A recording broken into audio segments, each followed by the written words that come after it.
Hello, my dear friends.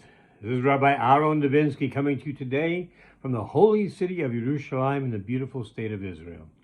I'm going to talk to you about something you all went through last week. Well, at least most of you, I'm sure.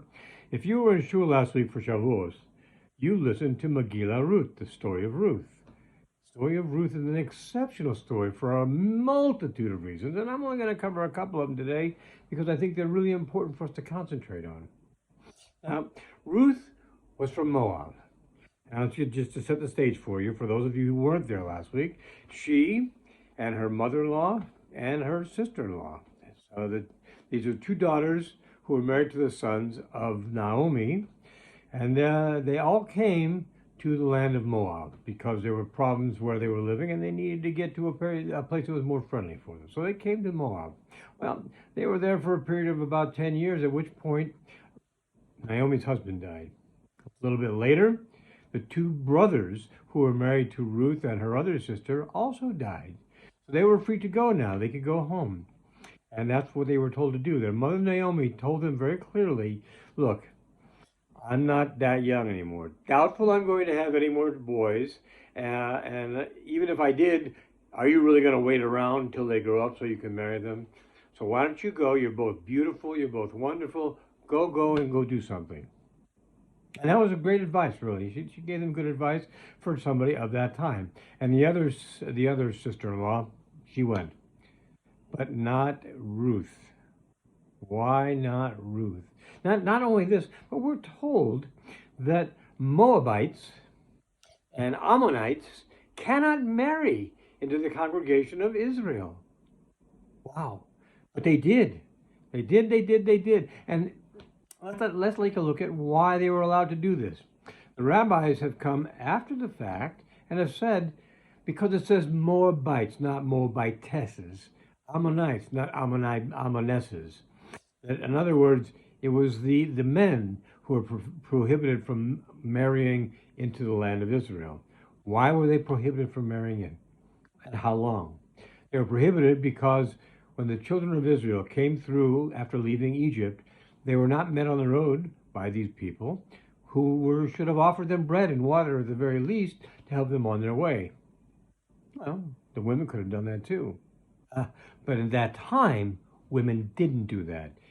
It was strictly the area of the men, and the men did not do that. So the women actually were not prohibited, which is really interesting because if you see, they're prohibited, by the way, forever.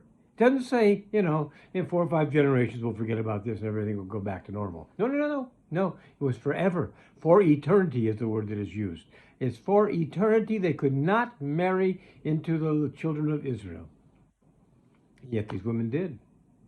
Not only did they do that, but you're going to find out something really amazing in just a little while. So Ruth decided she doesn't want to leave. And her mother said, please, leave.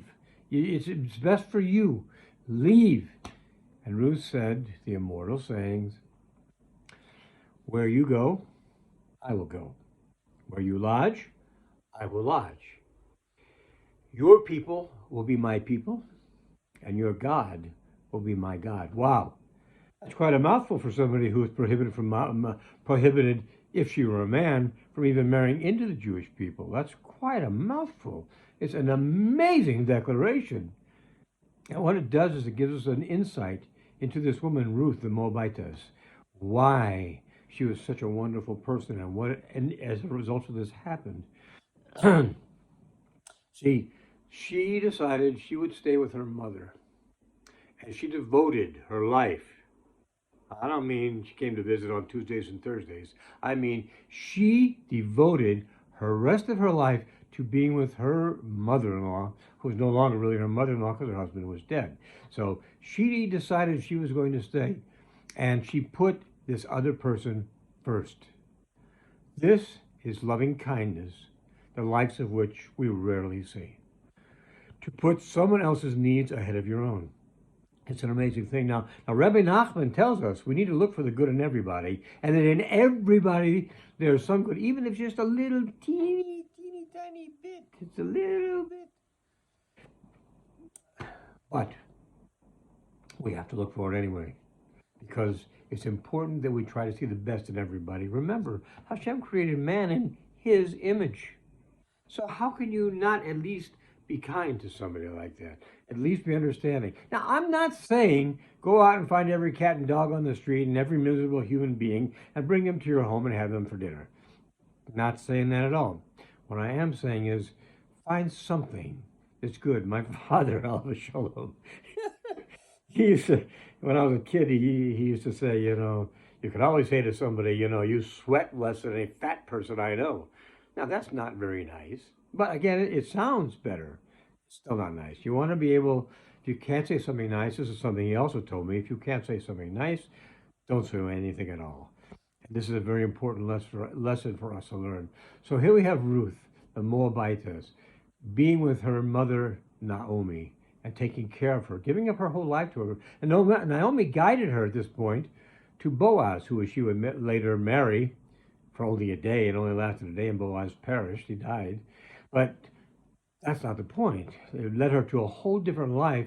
And because of her loving kindness to her mother-in-law, who was really no longer her mother-in-law, she was given the ability to marry this absolutely wonderful man who was a judge, who was a wealthy man, who had a lot of fields, who could buy other fields.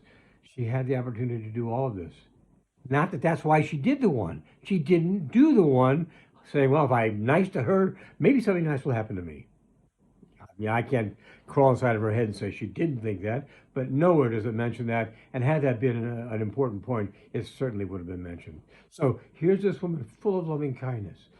So much loving kindness that she later becomes the progenitor of David HaMelech, King David. She was his great-great-grandmother. She was the one. She was the one. She was not, at first glance, not even allowed to marry into the people of Israel, but we find out that wasn't necessarily true. She was, and not only could she marry into them, but she was given the privilege, the honor of being the progenitor of David HaMelech, King David, one of the most loving kindness people of all. He loved people so much. He tried so hard to be the best king he could, and before the king, the best person he could to all the people, in spite of the fact that they didn't treat him well necessarily. But that's how he was made. And it comes from Ruth. They say the apple doesn't fall far from the tree, and in this case they were absolutely right, because David was also quite full of loving kindness. So the question comes, do you invite all these horrible people into your lives? And the answer is no. You don't have to invite them into your lives. You do have to respect the fact that they are a creature of Hashem, that they were created by your Father in heaven, that God created these people, and therefore they have a value. They don't necessarily have a terrific value to you. That's something you can decide. You don't need to let everybody into your life. Do you let everybody else into your life? Do you really let people into your life all the time? Sometimes these people can be the worst thing you could do to let them into your life. But you have to have a certain amount of respect for the fact they also are the children of Hashem. And because of that, you have to look for what's best in them. The loving kindness, which is brought out in the Megillat Ruth, is what we should all be striving for. We should be trying to be that type of a person who can find a way of giving to people, maybe even people who don't deserve, but we give. And we have a certain amount of respect for them just because of the fact they are human beings. The bad, we must push to the side. I know it's nothing bad. You don't have to hang out with everybody. Not everybody that you meet has to be your good buddy, your best friend. However, what we want to do is we want to show loving kindness. We want to show that we believe that all of us are creatures that were created by Hashem, by HaKadosh Baruch Hu, and that we are all worthy of at least a little bit of respect for that reason, if nothing else, for that reason only. So let's start looking at our lives, and let's remember the fact that even though we can't necessarily be friends with all these people, some of them, again, we must avoid because they will deteriorate our lives. But we still want to be in a position where we can say we dealt with everybody honestly. It's one of the things that they will ask you when you get to heaven. Did you deal honestly with your fellow man? If you can say yes, then you did a good thing.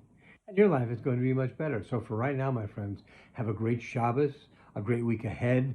Remember, look to the people who are around you to focus loving kindness upon them, like King David, like Ruth the Moabite, and like we should all do in our life, because this is what Hashem wants us to do. If we're created in His image, that's what He does, so it's what we should do as well. Be well, have a great week. God bless. All the best.